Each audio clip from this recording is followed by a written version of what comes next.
Welcome to this podcast is making me thirsty, the number one destination for Seinfeld fans. This episode 155.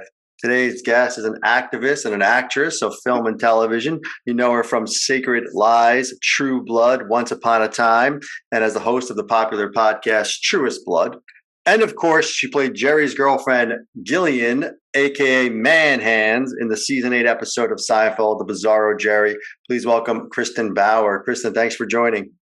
You're welcome. Thanks for having me. Of course. All right, Kristin, before we go any further, let's see those hands. For the record. Oh, beautiful. There we go.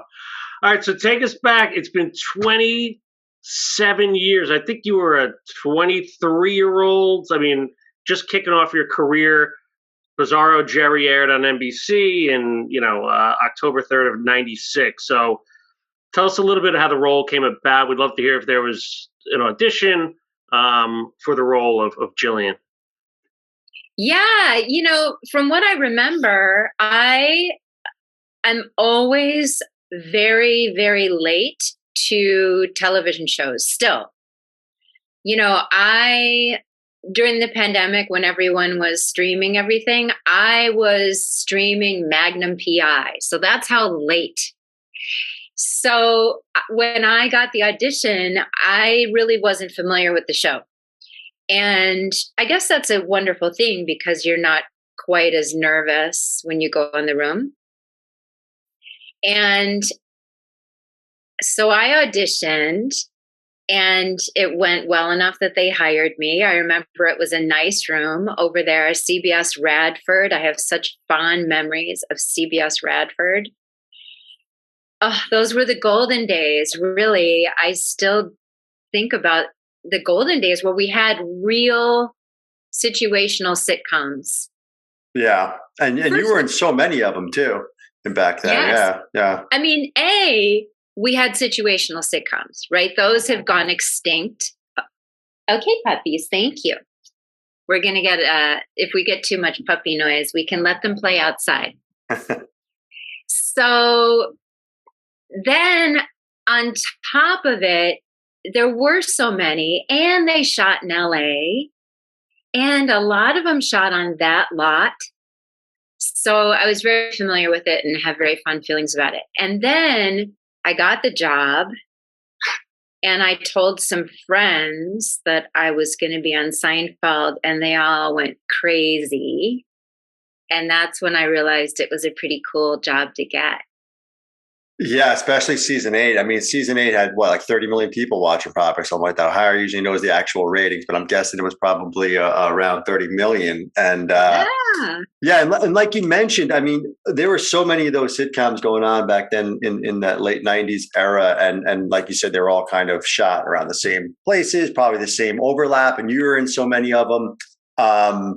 What did you see different when you were on the Seinfeld set? Because we've heard from other guest stars who had been in several shows, obviously, veteran actresses and actors that say, the Seinfeld set was just a little bit different. The way they ran things, it was just, from top down with Jerry. Now, I know Larry David wasn't there for your run, but for your episode, but I'm sure. He was around. He was? Oh, cool. Yeah, I remember him passing through. So he was still involved. It was different. One of the things was the hours were super short. Like they really knew what they were doing. So the beauty of sitcoms is it's a 9-to-5 schedule, right? And theirs was like a noon to 3 schedule, 3 or 4 days a week. It was like they really had it down. And it was, that core cast, just really 4 people plus some other regular recurrings. And they were very tight and all very kind. I loved hanging out with, the other characters, the actor who played Kramer and who played George. I didn't see Julia a lot because we didn't have any scenes together, but she was very nice. So there was this camaraderie that was lovely. There was, oh my God, those hours. I mean, what anyone wouldn't give to work those hours. And the audience, when you do the live show, they're so easy and ready to laugh, right? They just know they're just happy to be there. So everything about this was like knife through butter. And one thing that was so unique to me was Jerry and how lovely he is. I mean, a lot of sets and sitcoms I was on, the people were lovely. Some weren't, but Jerry, what was so interesting to me about him is how much he likes to be made to laugh. Right? It's not all about him and making others laugh and his ego. He would banter with me just in between takes and was as happy to be made to laugh as he is to make others laugh. Yeah, we've heard that quite a lot. And I think a lot of people, a lot of guest stars got their role by making him laugh in the audition. I don't know if that happened with you, but I mean, you were just a kid, right? So, Yeah. So you get the script, you know, or your agent calls you and say, we got this part. How much did you know about, you know, man hands per se, or did you not learn about that until you after you got the part, or did you know that that's what you were auditioning for? I did know that's what I was auditioning for, and I can't remember if there was a conversation like telling them I don't have man hands. I think we all knew like they'll work that out somehow, and Right. you know, maybe you know, I wish I could remember who were those hands, because I can picture his face. It was just like an extra on the. It wasn't anyone. I mean, maybe it was someone famous, or you know, but it was just like an extra from the show. As far It as might have been like a crew member or something like that. Is what I read. Yeah. But I don't know exactly who. But we do. I do think, and we I think we asked him about it. We had the writer of your episode, Dave Mandel, who's gone on to a great career, obviously with Veep and some other amazing stuff, obviously. But he wrote that episode, and apparently that was based on his wife or his girlfriend at the time, who's now his wife, who was self-conscious about her own hands and thought she had bigger hands, or she called them like farm hands or something like this. That's a story that we had heard. I don't know how much David Mandel was involved, on set or anything like that as a writer with you or not, or if he even told that story. But that's the story we had heard. I'm not sure how much of that got trickled down to you as far as the character goes. But and I don't remember if I heard the story. I don't remember that I heard that story, that was a real, based on a real life thing. I mean, I know I have a friend who calls her hands peasant hands, you know. Yeah. I mean, yeah, we do all sort of.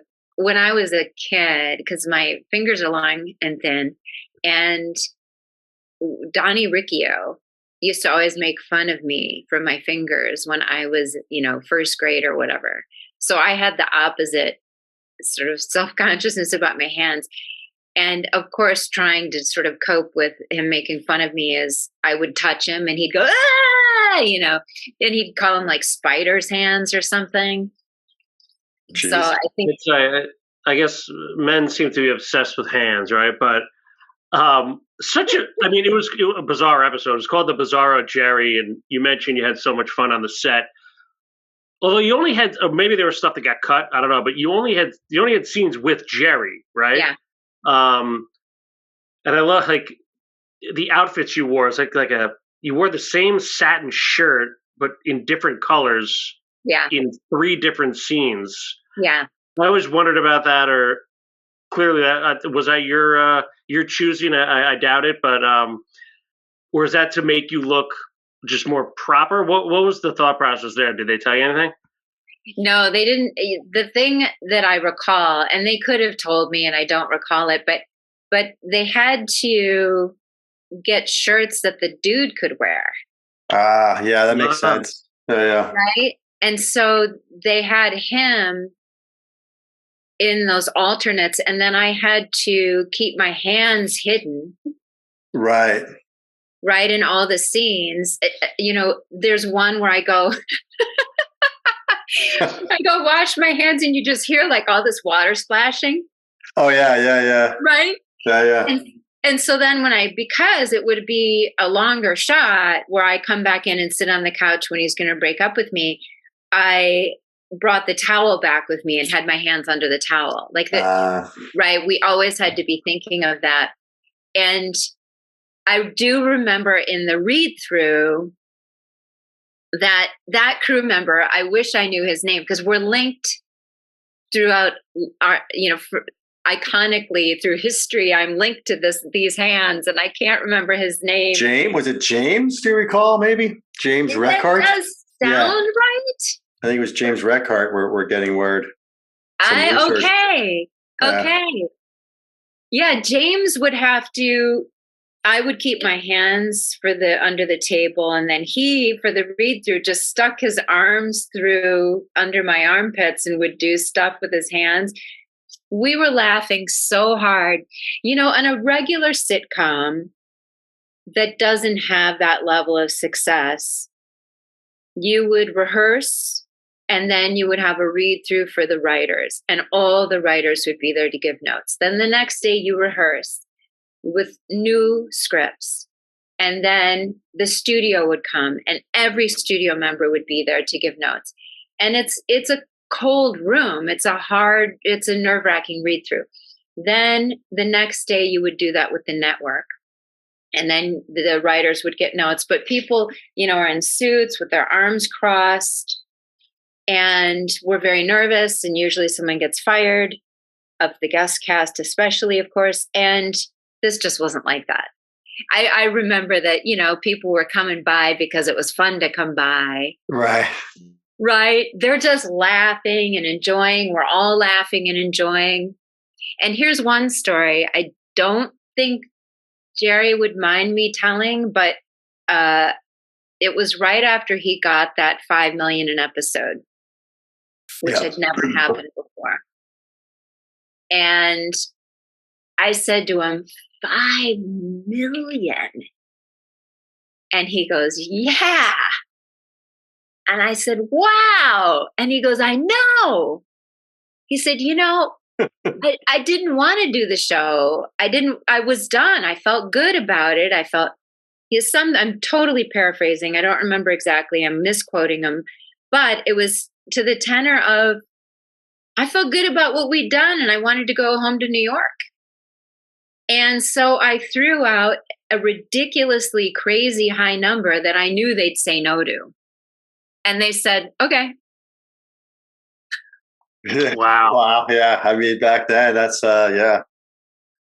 And so speaking of home, Kristin, you're from Wisconsin, right? Yeah. So how's it, Racine, Wisconsin? Yeah, I am. So, obviously, I think, living on the farm and that kind of life. Yep. Fast forward, 20-something years later, you're on the set of Seinfeld and on to great things, obviously, with True Blood. Tell us a little bit how you got into the business. Like, was it accidental? Would love to hear kind of your journey. Super duper accidental.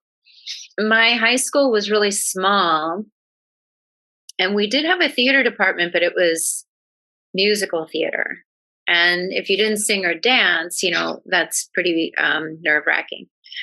So I didn't do any acting in high school. And then by the end of high school, it was a college prep school, and it was very much like you need to get into a big deal college. And I was so burned out on AP history and calculus and blah, blah, blah, that I just thought, what do I have to do to not do these things ever again? I'm not going to do, I promise you, I don't know what I'm going to do. I haven't seen it yet, apparently, but I can tell you, I ain't going to do anything with any of that. Like, I like reading, I like writing. So English, cool. My sister had gone to fine arts school. And so I was like, well, what do you have to do that? So I could paint. I mean, I could draw. I didn't ever own paints, but I could draw. So, and I could design clothing and stuff. So I made a portfolio and I got into a good fine arts school. And then that kind of, to make a long story short, I kind of transferred around a bit. So I went to 3 different art colleges and then thought, okay, well, I guess I could do this, but how do you do that for a living? Do you do graphic design? I was working at a graphic design place.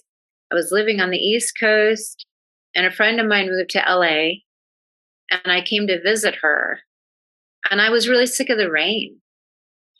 And it was like pouring rain back there. I'd grown up, my whole life had been cold weather, and I didn't mind that so much, but I did mind the rain. I was in Boston.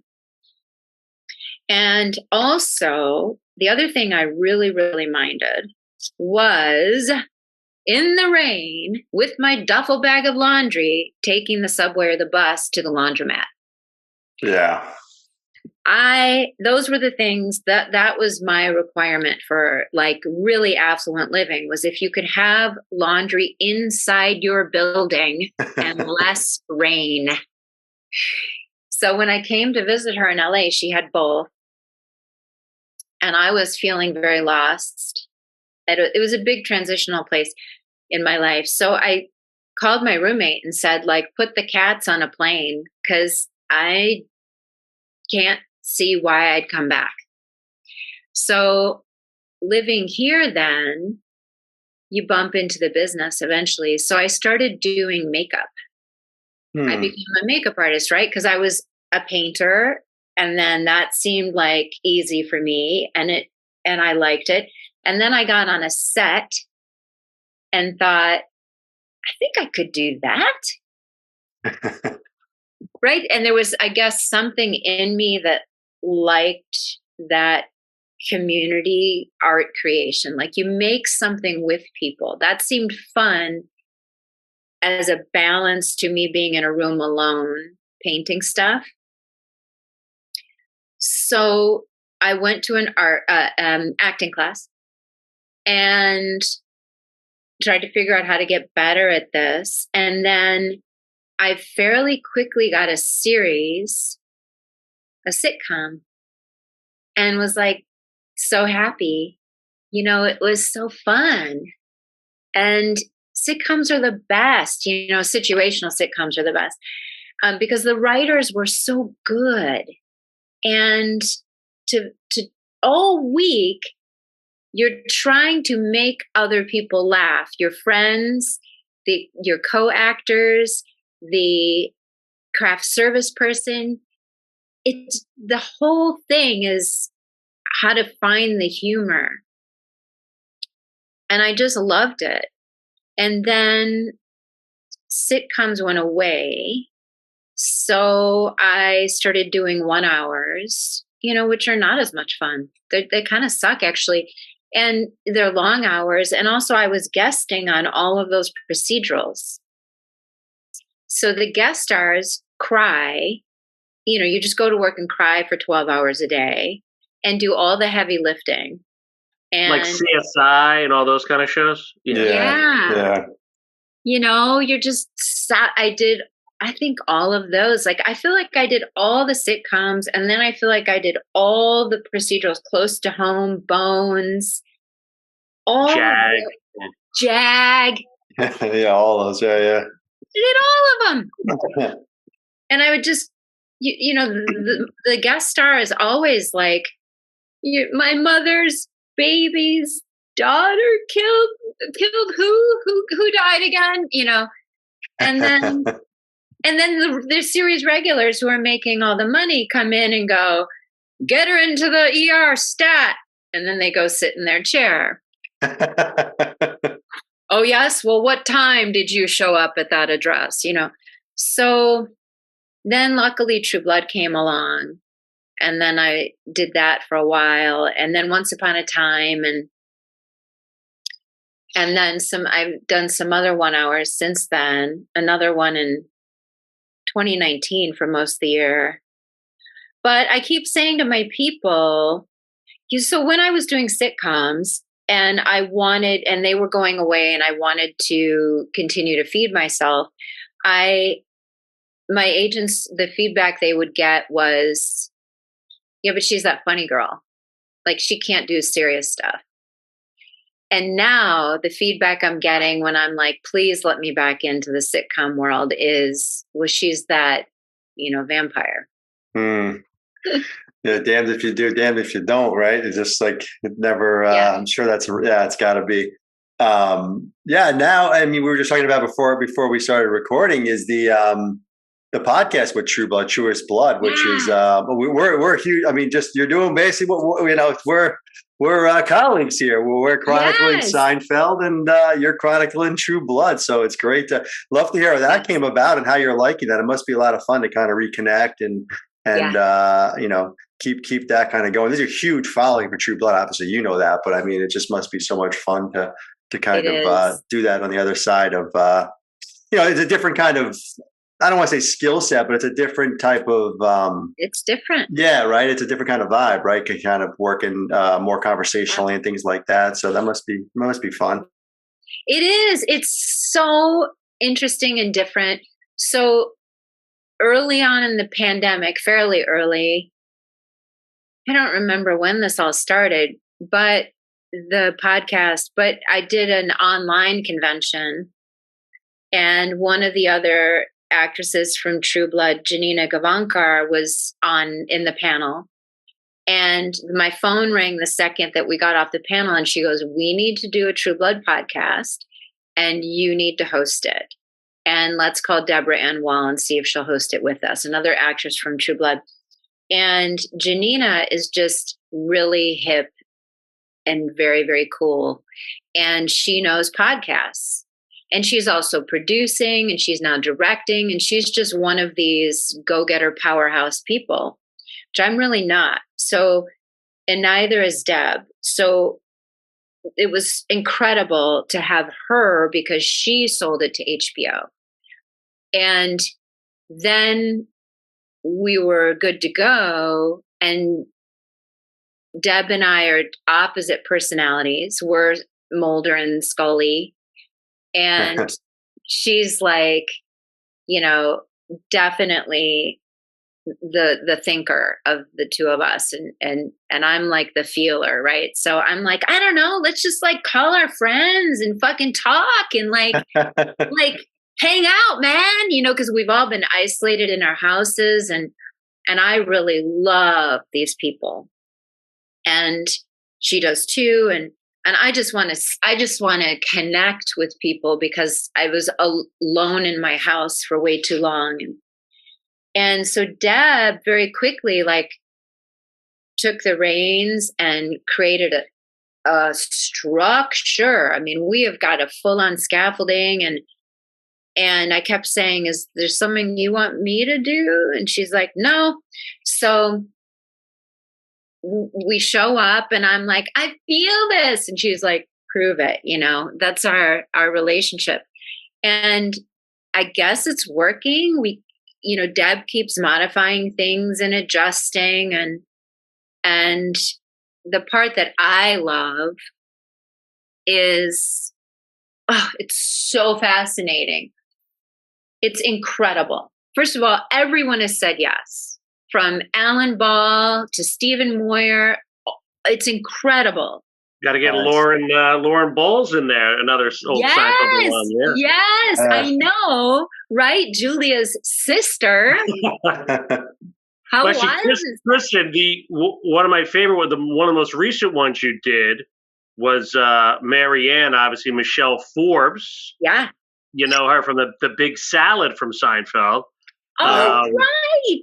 Yeah, you got to put in a good word for us. We'd love to have her on, of course. But yes, us podcasters stick together here, right? I forgot that. She's the Big Salad. Yeah. So it's funny, we were born out of the pandemic as well. Obviously, HBO sitting on this, treasure trove of content.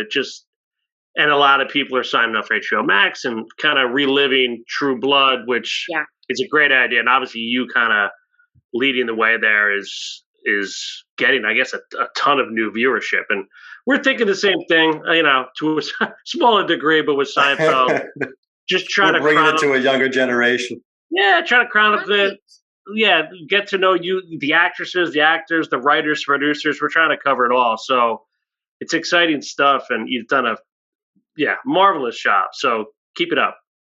Thank you. I think that the Deb's structure is so incredible.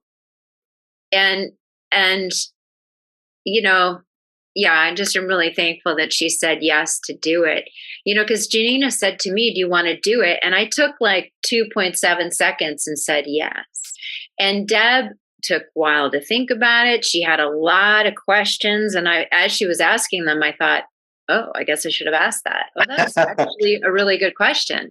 Right. Oh, she and I just are so opposite. So we make a good team. But like you said, it is interesting. On True Blood, there's a couple of things that are really interesting. One of them that I heard you mention was where you say a lot of people say that Jerry liked to laugh. And it is interesting when you hear that over and over.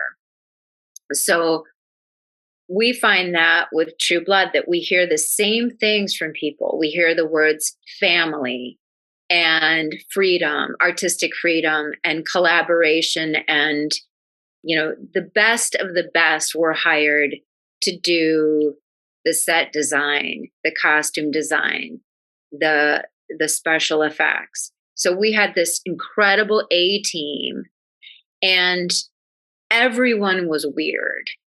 We had just this bunch of carny weirdos that were all experts. And we and we were this tight family that at great cost to HBO and to our energy levels, we made this thing. And it's held the test of time. This week I was going in to pick up my mail. I got a new mailbox place. That's sort of a Seinfeld story, but I had one mailbox place for 30 years. And I walked in one day and there was a different lady there than the owner that I'd known for 30 years. And she was like the soup Nazi. And in her accent, and I don't mean to do this accent badly, but it does help the story. She was like, "What do you want?" And I was like, "Hi, yeah, here to pick up my mail." And within an hour, she refused to give me my mail ever again.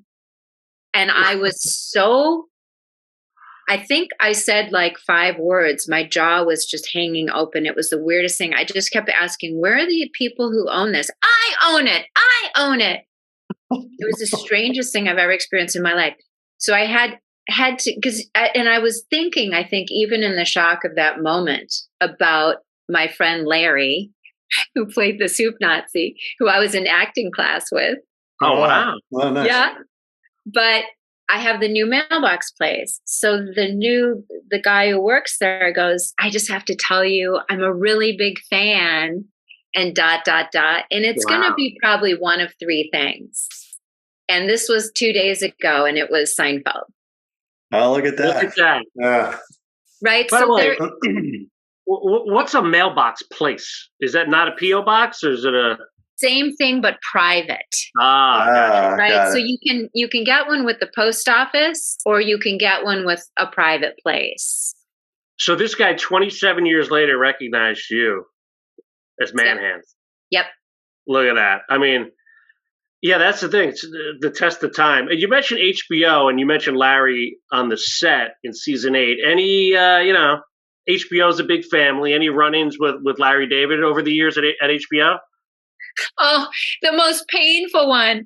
So I had an audition for his show. Oh, all right. Oh, here we go. Nice. And it's an improvised thing, which is like kind of up my alley. Like, this is something I'm good at. I'm good at comedy. I am good at improvising. And this is after True Blood. And I'm so excited. And I really want to get back into this world. And I have such respect for him. And it's across town, and it's one of the rare days where it's just pouring rain. And I checked GPS all day, and I get in the car, and I hit every bit of bad luck there was. An accident happens. I get off the freeway. I've got 2 different apps running, trying to reroute me, blah, blah, blah. I get there. I think it's called the Lantana buildings, and there's like 5 of them. And there's only parking at the last one. And I run, and I can't run.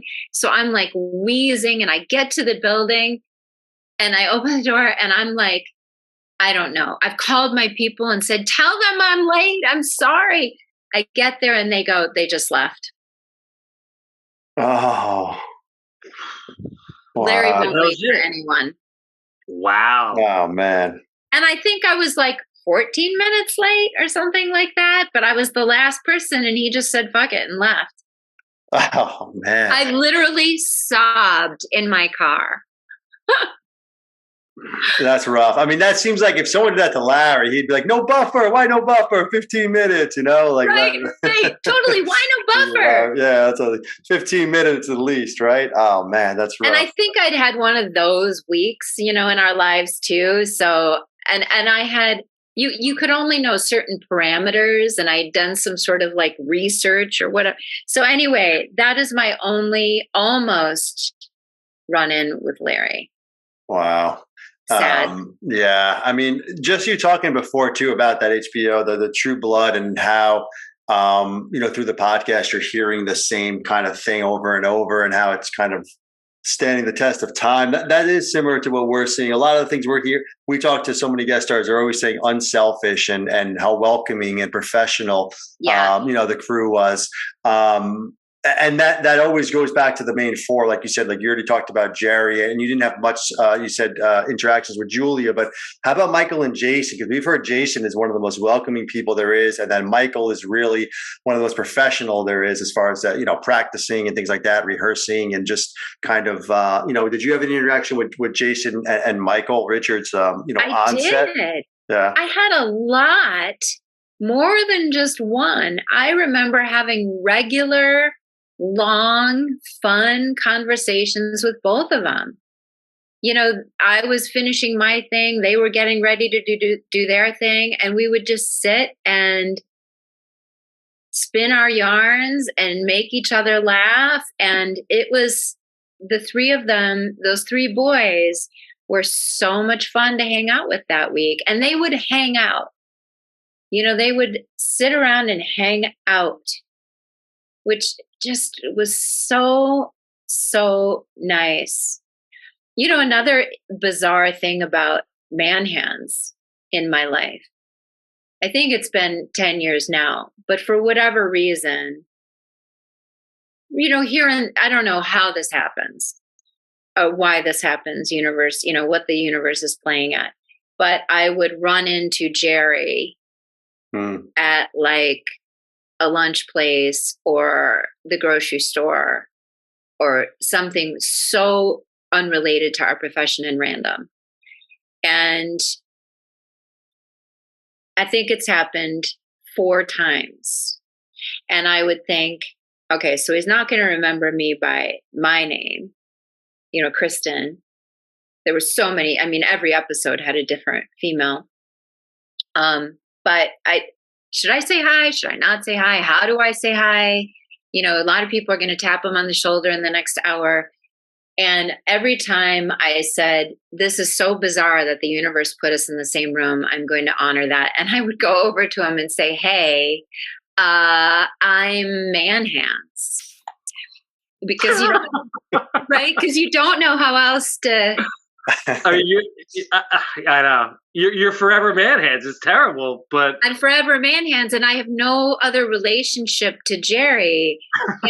And then I would always say to him, by the way, this happened like 5 years ago.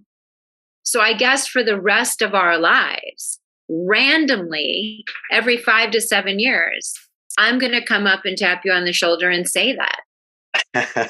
Right, rather than him being like, hey, you.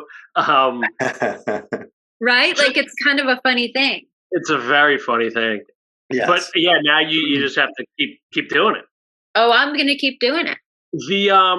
The little red picture, did you take a separate picture for that? Do you have that picture? Because I know it was in your purse there. I imagine they gave you that. I'm curious if you still have that. Okay, so I would have a copy of it somewhere in my garage because my friend Darren Michaels, who's a great photographer, had done photo shoots with me, and they wanted photos for Gillian. And so I contacted him, and they licensed those photos from Darren Michaels. What? You had the little hair fluff. Yeah, it was looking good. Yeah. James Yeah. Polk, James Polk, your favorite president, is that accurate? Oh, Stats on the back. Right. That is not accurate. I don't even know who that is. Polk is our 11th president. Yeah, I don't know if that's is that the 11th president? If Gillian loved him or not. But yeah, that picture, and then obviously, you know, George using that picture into the Forbidden City and the whole thing. So you were on set. You were on set the whole week, right? Are you like kind of just watching in the stands? Obviously, I know you were kind of hobnobbing with the boys there, but it must have been just. This is season 8. Like I said, they weren't sure that at that time. This potentially was the last season. Maybe that's why everyone was gathering around a little bit more. And then obviously they signed the deal for season 9 later. But must have been just. Like you said, you did a million sitcoms after. This is pretty early on in your career, so this must have been. I think to your point, you were like you didn't really know the show, so maybe you went in with kind of a different mindset, right? But it must have been just an amazing ride for a young actress. It was, and I think I was very slow to realize how amazing that was. And as the week went, I was like, wow, this really is a big show. This is like you're getting $5 million. This must be popular.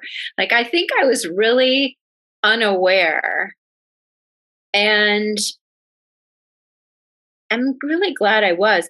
I don't remember, the schedule is pretty like we're going to do your scenes, rehearse your scenes from 1 to 2 or whatever. And then you would have wardrobe or whatever. I think that I did not hang around and watch other people's rehearsals except at the read throughs. You'd have to be there for the table reads and the read throughs for the small amount of read throughs they did for the network and then the taping. Boy, those were the days, my friends. Like, I'm thinking of the other ones that I did too. And it comes from the top down on every single set, pretty much in the wardrobe fitting, which usually happens before you even go to work. You're like getting a feel for how happy and kind these people are going to be. And that all comes from the top down. And so the number 1 on the call sheet really sets that tone to a great degree. And then the producer above that, and then the network above that. So this was one of those, and I'm thinking of other ones that were like this. Like Just Shoot Me was a lovely experience as well. And Everybody Loves Raymond was also so lovely. And they're friends, right? Ray and Jerry I love that documentary Comedian. Oh, yeah. Yeah.